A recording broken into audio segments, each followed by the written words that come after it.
Randa Mada, artiste syrienne, donc petite quarantaine, un peu moins de 40 ans, donc vivant à Paris, mais très marquée par, on peut dire son enfance. Bon, elle a vécu dans le Golan occupé, donc un peu avant sa naissance donc par Israël, donc pendant la guerre des 6 jours en 1967, et donc c'est quelqu'un qui a très fortement connu, vécu de près, incarné dans sa chair ce qu'on peut appeler la militarisation de la société, le fait que quelque part l'on est, mais l'on n'est pas libre d'une certaine façon, on est chez soi sans être chez soi, donc une complexité du rapport comme ça au milieu, à l'environnement politique et même finalement familial, hein, en l'occurrence ici, puisque à un moment donné, le choix qui est fait est celui de l'exil. Donc des conditions de vie, on pourrait dire, déterminantes qui vont mobiliser cet artiste donc autour d'un médium qui est le dessin, c'est son médium principal.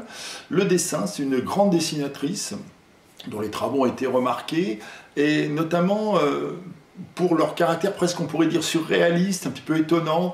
Elle a mis très souvent en scène des enfants, par exemple, jouant d'une manière très insouciante, mais dans des milieux, bien sûr, très dangereux, sinon des milieux détruits, des milieux marqués par la guerre, par la violence, par quelque chose qui, au fond, demande qu'on s'adapte, hein, d'une certaine manière. L'adaptation, ici, c'est comme ça. Bon, voilà. Alors, l'œuvre qui est montrée ici est une œuvre, un peu moins toute petite dizaine de minutes, qui s'appelle Light Horizon. Donc ça nous parle de lumière, ça nous parle d'horizon, ça nous parle de légèreté, Light Horizon, hein. Bon, horizon léger, lumière de l'horizon, horizon de lumière.